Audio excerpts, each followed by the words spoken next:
అది అమ్మా నాన్న శరీరం వదిలిపెట్టేసిన తరువాత వీలునామా వ్రాసినా వ్రాయకపోయినా పిల్లలకి వెళ్ళిపోతుంది.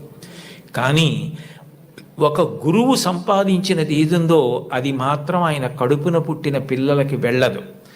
అహరహం రాత్రనక పగలనక కష్టపడి అనేక గ్రంథాలు చదివి జ్ఞాపకం పెట్టుకుని దాన్ని జ్ఞాపకానికి తెచ్చుకుని తాను ప్రభావితుడై ఎవరైనా అడగగానే తాను చెప్పకుండా ఉండలేక గడ్డి తిని తయారు చేసుకున్న పాలని దూడ వచ్చి పొదుగులో గుద్దినంత మాత్రం చేత ఆవు పాలు విడిచిపెట్టేసినట్టుగా తాను ఇంత కష్టపడి నేర్చుకున్న విషయాల్ని లోకహితం కోసం చెప్పే గురువు ఉన్నాడే, అట్లాంటి గురువు లోకంలో దొరకడు.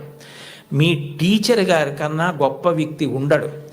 ఒక్కటి గుర్తుపెట్టుకోండి, సర్వేపల్లి రాధాకృష్ణన్ గారికి అంత ప్రీతి పిల్లల మీద ఎందుకు ఏర్పడిందంటే, మీరు ఆయన జీవిత చరిత్ర చదవండి. ఆయన మైసూరులో పనిచేస్తున్న రోజుల్లో అశుతోష్ ముఖర్జీ గారని కలకత్తాలో, ఆ రోజుల్లో భారతదేశంలో కలకత్తా విశ్వవిద్యాలయం అంటే చాలా ప్రఖ్యాతి. దానికి వైస్ ఛాన్సలర్గా సర్వేపల్లి రాధాకృష్ణన్ గారిని రమ్మన్నారు. రమ్మంటే సర్వేపల్లి రాధాకృష్ణన్ గారు అక్కడికి వెళ్ళడానికి సంశయించారు. కొత్త ప్రదేశం, కొత్త భాష అని. కాదు మీరు రావలసిందే, ఇక్కడికి వస్తే మీకున్నటువంటి విద్య ప్రపంచ ప్రఖ్యాతి పొందుతుంది, మీరు రావలసిందే అంటే ఆయన అన్యమనస్కంగా మైసూరు విశ్వవిద్యాలయానికి రాజీనామా చేసి కలకత్తా విశ్వవిద్యాలయానికి వైస్ ఛాన్సలర్గా వెళ్ళిపోతున్నారు. వెళ్ళిపోతున్నప్పుడు సామానంతా సర్దుకుని వెళ్ళడానికి సిద్ధపడ్డారు. మీరు రాధాకృష్ణన్ గారి జీవిత చరిత్ర చదవండి, నేను అక్షరం అబద్ధం చెప్పట్లేదు, అవసరం నాకు లేదు. గుర్రబండిలో మైసూర్ రైల్వే స్టేషన్కి వెళ్ళడానికి సర్వేపల్లి రాధాకృష్ణన్ గారు సిద్ధపడుతుంటే పిల్లలందరూ వచ్చి విశ్వవిద్యాలయం నుంచి, మీలాంటి గురువు మాకెక్కడ దొరుకుతాడు, మీరు చెప్పిన పాఠాలతో మేము ఇన్ని విషయాలు నేర్చుకున్నాం, మీరు గుర్రాలు లాగిన బండిలో వెళ్ళడానికి వీల్లేదని వీధులన్నీ మైసూర్ స్టేషన్ వరకు పువ్వులు చల్లి పిల్లలు గుర్రపు బండిని లాగి ఆ దంపతుల్ని కూర్చోపెట్టి మైసూర్ స్టేషన్కి తీసుకెళ్లారు.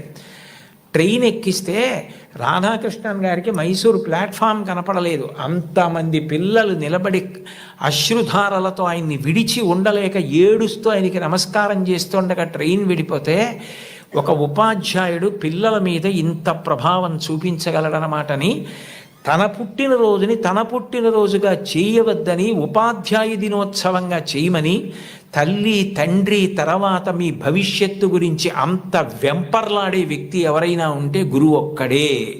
అంబేద్కర్ గారు భారత రాజ్యాంగ నిర్మాత, తెల్లవారి లేస్తే ఆయన్ని స్మరిస్తాం. అటువంటి అంబేద్కర్ గారు భీమ్రావ్ అంబేద్కర్, నిజానికి ఆయన పేరులో భీమ్రావ్ అన్నది ఆయన పేరులోది కాదు. ఆయనకి చిన్నతనంలో ఒక్కొక్కసారి అన్నం తినడానికి ఇబ్బంది కలిగితే ఒక ఉపాధ్యాయుడు తాను తెచ్చుకుని మధ్యాహ్నం తినవలసిన భోజనంలోంచి కొంత భోజనాన్ని అంబేద్కర్ గారికి పెట్టి అంత ప్రేమతో చూశాడు. ఏ భీమ్రావ్ అన్న ఉపాధ్యాయుడు తనని అంత ప్రేమతో చూశాడో ఆ పేరు తన పేరులోకి కలుపుకున్నారు అంబేద్కర్ గారు. కలుపుకుని భీమ్రావ్ అంబేద్కర్ అని పెట్టుకున్నారు. మీరు కావాలంటే విషయాలు ఏపీజే అబ్దుల్ కలాం గారు ఇండామిటబుల్ స్పిరిట్ అని ఓ పుస్తకంలో ఎన్ని అద్భుత విషయాలు రాశారో అందులో ఇది కూడా ఉటంకించారు ఒకసారి ఒక సభలో. కాబట్టి గురువుని గౌరవించడం, అంబేద్కర్ గారిని గౌరవించడం అంటే అంబేద్కర్ గారు గురువుని ఎలా గౌరవించారు, టెండూల్కర్ తన గురువుని ఎలా గౌరవించాడు, గురువు పేరెత్తేటప్పటికీ ఈ దేశంలో ఎంత గౌరవాన్ని చూపించేవారు.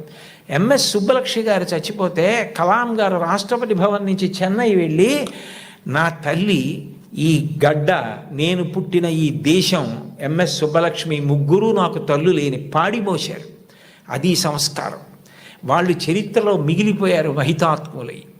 అంటే నేను చెప్పేది గురువుని గౌరవించడం అన్న మాట అంత గొప్పది. కలాం గారు అంత గొప్పవారయ్యారు. అంత గొప్పవారై రాష్ట్రపతి పదవి విడిచిపెట్టేసిన తర్వాత తిన్నగా పిల్లలకి పాఠం చెప్పడానికి వెళ్ళిపోయారు. ఈ దేశం పిల్లల గురించి ఆయనకి ఎంత ఆర్తో, మహానుభావుడు చిట్ట చివర గుండెపోటు వస్తుంటే కూడా పిల్లలకి మాట్లాడుతూ ఒరిగిపోయారు. అంతటి మహానుభావుడు పుట్టిన గడ్డ. అటువంటి కలాం గారు తన జీవితంలో అంత గొప్పవాడవడానికి కారణం ఒక గురువు అని రాసుకున్నారు. చిన్నప్పుడు కలాం గారు పాఠం వింటుంటే విమానం గురించి పాఠం చెప్పారు. శివసుబ్రహ్మణ్య అయ్యర్ అని ఆయన పాఠం చెప్పి పిల్లలందరిని అడిగారు, అర్థమైందా అని అడిగారు. కలాం గారు లేచి నాకు అర్థం కాలేదు అన్నారు. గురువుగారి దగ్గర ధైర్యంగా ఉండాలి. మీ అమ్మగారెంతో, మీ నాన్నగారెంతో, మీ గురువుగారు అంతే. వాళ్ళ తర్వాత మీ గురించి అంత ప్రేమ చూపించేది ఆయనే. మీరు గొప్పవారై మీరు వృద్ధిలోకి వస్తే అంత సంతోషపడిపోయేది ఆయనే. ఆ గురువుగారు అర్థం కాలేదా అన్నారు. ఇంకో 2-3 పిల్లలు లేచి అర్థం కాలేదన్నారు. సరే, అందరూ పిల్లలు సాయంకాలం సముద్ర తీరానికి రండి అన్నారు. రామేశ్వరంలో ఆ రోజుల్లో చదువుకునేవారు చిన్నప్పుడు కలాం గారు. రామేశ్వరం సముద్రపుటుడు ఉంది. అందరూ సముద్రపుటుడికి ఎడితే ఒక పక్షి ఎలా ఎగురుతుందో, గాలిలో ఎలా వెడుతుందో, తిరగవలసి వస్తే కంఠం తోకని ఆధారం చేసి ఎలా తిరుగుతుందో, ఎలా దిగుతుందో పక్షిని చూపిస్తూ పాఠం చెప్పారు. అది ఆ పక్షిని చూస్తూ విన్న చిన్ని కలాం గారి మనసులో ఏరోనాటికల్ ఇంజనీరింగ్ మీద బీజాలు పడ్డాయి. వెళ్ళి గురువుగారిని అడిగారు, నాకు ఇలా అవ్వాలంటే ఏం చెయ్యాలని. నువ్వు ఏరోనాటికల్ ఇంజనీరింగ్ చదవాలి, మెడ్రాస్ ఇన్స్టిట్యూట్ ఆఫ్ టెక్నాలజీలో చేరాలి, నువ్వు బాగా చదవాలన్నారు. న్యూస్ పేపర్లు పట్టుకెళ్ళి, అది కూడా ఎక్కడో తీసుకుని కాదు, వెళ్ళిపోతున్న ట్రైన్లోంచి పేపర్లు విసిరేస్తే ఆ బండిల్ తీసుకుని న్యూస్ పేపర్లు సైకిల్ కట్టుకుని ప్రతి ఇంటికి పట్టుకెళ్ళి న్యూస్ పేపర్లు ఇచ్చి చదువుకున్నారు అబ్దుల్ కలాం గారు. మీలో చాలామంది పిల్లలకి తల్లిదండ్రులు తమ రక్తాన్ని డబ్బుగా మార్చి సౌకర్యాలు ఇచ్చి చదివిస్తున్నారు. మహాత్ముల యొక్క జీవిత చరిత్రలు చదవండి. కేవలం మీ పాఠ్యపుస్తకాలు చదవద్దని నేను అనను. మీ యొక్క పాఠశాలల్లో, గ్రంథాలయాల్లో ఆటోబయోగ్రఫీసు, బయోగ్రఫీసు పెట్టించుకోండి. మీ టీచర్స్ని అడగండి, ఎంత సంతోషిస్తారో. అంతవరకు ఎందుకు, ఇంకొకసారి ఏ నెల్లూరులోనో సభ చేసినప్పుడు తప్పకుండా నేను కూడా ఇలాంటి సభల్లో 1-2 జీవిత చరిత్రలు బహూకరించడానికి ప్రయత్నిస్తాను. ఎందుకనంటే అవి మనని చెక్కుతాయి. కలాం గారు అంత గొప్పవాడయ్యాడంటే ఒక గురువు కారణం. మీరు కలాం గారు వ్రాసుకున్న పుస్తకాలు చదవండి. ఆయనకి టీచర్ అన్న మాట వస్తే ఈ cannot resist himself without developing a single sentence into A paragraph. ఒక సెంటెన్స్లో చెప్పవలసిన దాన్ని పారాగ్రాఫ్గా చెప్పకుండా ఆయన ఉండలేరు. ఆయన ఈ లైట్ వెయిట్ భూమికి దగ్గరగా ఎగిరేటటువంటి విమానాన్ని డెవలప్ చేయవలసి వచ్చినప్పుడు సరిగ్గా చేయలేకపోతే కోపం వచ్చి ప్రొఫెసర్ శ్రీనివాసన్ అని శుక్రవారం మధ్యాహ్నం పిలిచి సోమవారం పొద్దున్నకి చూపించకపోతే నీ స్కాలర్షిప్ ఆప్ చేస్తానన్నారు. టిఫిన్ తినలేదు, స్నానం సరిగ్గా చేయలేదు, భోజనం ఏం చేశారో తెలియదు, రాత్రింబవళ్ళు వర్క్ చేశారు. సోమవారం పొద్దున్నే ఆ టెన్నిస్ ఆడుకుని ప్రొఫెసర్ శ్రీనివాసన్ వెళ్ళిపోతూ హాస్టల్ రూమ్లో కలాం ఏం చేస్తున్నాడని తొంగి చూశారు. ఇచ్చిన టైం కన్నా ముందే రాత్రింబవళ్ళు కష్టపడి బోర్డు మీద డయాగ్రామ్ వేసి దానికి సంబంధించిన రిపోర్ట్ తయారు చేసిన కలాంని ఆ అవుట్ఫిట్ తోటే, టెన్నిస్ అవుట్ఫిట్ అంటే టెన్నిస్ ఆడుకోవడానికి వేసుకునే బట్టలు, వాటితోటే వెళ్ళి కౌగిలించుకున్నారు మా గురువుగారు శ్రీనివాసన్ గారు. ఆయన నా భుజాన్ని తట్టి నన్ను ప్రోత్సహించి పడిన ఆనందం నన్ను ఇంత గొప్ప స్థాయికి పెంచి పెద్ద చేసిందని తన టీచర్స్ గురించి ఎంత గొప్పగా రాసుకున్నారో. గురువుల్ని నింద చేయడం, గురువుల్ని విమర్శించడం, గురువుల్ని హాస్య వస్తువులుగా వాడుకోవడం ఈ జాతికి సిగ్గుచేటు. గురువు పేరు చెప్పేటప్పటికీ నేల మీద పడిపోయారు. రామాయణంలో అంతటి రాముడు విశ్వామిత్రుడు పిలిస్తే దగ్గరికి వెళ్ళి నిలబడి ఇమౌస్మ మునిషార్దూల కింకరౌ సముపస్థితవు ఆజ్ఞాపయ యుధేష్టం వై శాసనం కరవామకిం అన్నాడు.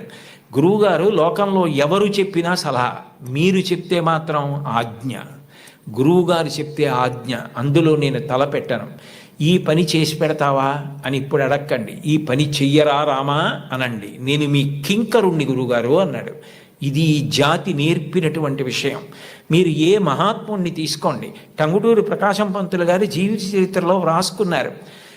డబ్బు కట్టలేక కష్టాలు పడి ఇతర పనులు చేస్తూ రోజు పాఠం వినలేకపోయిన పిల్లల్ని ఆ రోజుల్లో సుందర శివయ్య గారని ఒక హెడ్ మాస్టర్ ఇంటికి తీసుకెళ్ళి కూర్చోపెట్టుకుని పాఠాలు చెప్పి వృద్ధిలోకి తెచ్చారు.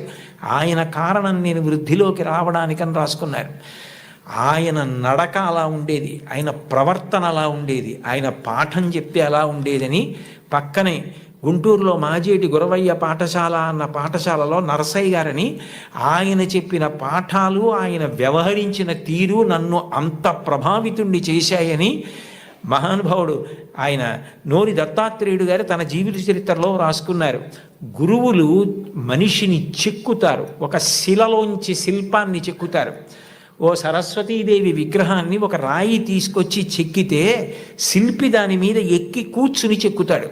కళ్ళు చెక్కేటప్పుడు చిట్ట చివర ఎంతో జాగ్రత్తగా చెక్కుతాడు. ఉలిని పెట్టి సుత్తి పెట్టి కొడతాడు. ఆఖరణ దానికి అధివాసాలు చేసి గుళ్ళోకి తీసుకొచ్చి ప్రతిష్ఠ చేస్తారు. ప్రతిష్ఠ చేసిన తర్వాత చెక్కిన శిల్పి కూడా నమస్కారం చేస్తాడు. ఆ శిల్పి చెక్కాడు కాబట్టి మన అందరి ఆర్తి తీర్చుకోవడానికి ఆ మూర్తి ముందు నిలబడి నమస్కరిస్తున్నాం. ఈ సమాజంలో గౌరవింపబడిన మహనీయులందరూ గురువులు చెక్కిన శిల్పాలే. అది వాళ్ళే వ్రాసుకున్నారు. గురువుని గౌరవించడం అన్నది అంత గొప్ప ఈ జాతిలో. తల్లిని గౌరవించండి, తండ్రిని గౌరవించండి, మీ తోబుట్టువుల్ని ప్రేమగా చూడండి, మీ తోటివారిని ప్రేమించండి, గురువుల్ని గౌరవించండి. మీరు నైతిక విలువలతో మీరు మీ వీధిలో ఉంటే ఆయన మా వీధిలో ఉన్నాడని వీధిలో వాళ్ళు పొంగిపోవాలి. మీరు కుటుంబంలో ఉంటే వాడు మా అన్నయ్య, మా తమ్ముడు, మా కుటుంబ సభ్యుడు, నా కొడుకు అని తల్లిదండ్రులు పొంగిపోవాలి. మా ఊరి వాళ్ళు పొంగిపోవాలి, దేశం పొంగిపోవాలి. అంతటి వారు అయి తీరుతారు. అందుకేనేమో వయసు రీత్యా, అనుభవం రీత్యా జీవితంలో ఎన్నో విషయాలు ఎన్ని వేల మందితోనో సమన్వయమైనటువంటి అంత అనుభవంతో, అంత ఆర్తితో మీ అందరూ వృద్ధిలోకి రావాలని, కేవలం చదువు కాదు దానితో పాటు మీకు నైతిక విలువలు అందాలని, మీరు మంచి పిల్లలని పేరు తెచ్చుకోవాలని ఎంతో తాపత్రయపడి, ముఖ్యమంత్రి గారు నిజానికి నేను ఎక్కడో నెల్లూరులో ఉంటే నాకు ఫోన్ చేసి మీరు ఈ పని చేసి పెట్టాలి అని అడిగితే నేను ఎక్కువ ఆధ్యాత్మిక ప్రవచనాల మీద ఆసక్తి చూపిస్తాను. కానీ ఆయన అంత ఆర్తిగా అడిగినప్పుడు పిల్లల కోసం నేను చెయ్యగలిగినది చేసి పెడదామని తప్పకుండా చేస్తానండి అని వారిని గౌరవంగా కలిసినప్పుడు వారు నాకు మొట్టమొదట కోరినది ఏది అంటే, కుటుంబ విలువల గురించి తప్పకుండా చెప్పండి కోటేశ్వరరావు గారు. ఇంట్లో తల్లిని, తండ్రిని, గురువుని, తోబుట్టువుల్ని గౌరవిస్తే పిల్లలు మంచి వాళ్ళు అవుతారు. పిల్లలు మంచి వాళ్ళైతే, వాళ్ళు మంచి పేరు తెచ్చుకుంటే, వృద్ధిలోకి వస్తే, దురలవాట్లకి దూరంగా ఉంటే, అంతకన్నా మీకు కానీ నాకు కానీ ఏం కావాలి? అందుకని ఇది మీరు చేసి పెట్టాలి అన్నారు. ఆ స్థాయిలో ఉన్న వ్యక్తి నిజానికి అంత బతిమాలి అడగక్కర్లేదు. అంటే ఆయనకి మీ మీద ఎంత తాపత్రయం ఉందో అర్థం చేసుకోండి. నిజానికి నేను ఈ పదవి ఏ గౌరవం కోసం కానీ, ఈ పదవి ఏదైనా ప్రయోజనం కోసం కానీ నేను స్వీకరించినది కాదు. ఒక రాష్ట్రాన్ని నడిపించే వ్యక్తి అంత తాపత్రయపడ్డారు. నేను దానికి ఏమాత్రమైనా ఉపయోగపడితే అంతకన్నా నాకు సంతోషమే ఉంటుంది. కోన శశిధర్ గారితో మాట్లాడుతూ నేను అన్నాను, నేను ఆఖరి 10 ఓవర్స్ ఆడుతున్నానండి, నాకు 66 ఏళ్ళు వచ్చాయి, ఇంకొక 10 ఏళ్ళు మహా అయితే ఇంత స్వేచ్ఛగా సమాజంలో తిరిగి చెప్పగలనేమో. ఈ సమయం నేను పిల్లలకి కొంత కేటాయించి చేయగలిగితే నాకు అంతకన్నా ఆనందం ఏముంటుంది అని ఒప్పుకున్నాను. కాబట్టి నేను చెప్పిన ప్రతి మాట నా గుండెల్లోంచి వచ్చింది తప్ప నా నోట్లోంచి వచ్చింది కాదు. కాబట్టి మీ అందరూ చక్కగా క్రమశిక్షణతో వృద్ధిలోకి వచ్చి మంచి పేరు ప్రఖ్యాతులు తెచ్చుకోవాలని నేను త్రికరణ శుద్ధిగా శారదామాత పాదార విందములకు శిరసు తాటించి సాంజలిబంధకంగా నమస్కరిస్తూ, ఇంత గొప్ప సదస్సులో పిల్లల కోసం ఇంత ఆర్తితో ఏర్పాటులు చేసిన చోట మాట్లాడడానికి అవకాశం ఇచ్చిన పెద్దలందరికీ నా హృదయపూర్వక కృతజ్ఞతలు ఆవిష్కరిస్తూ స్వస్తి.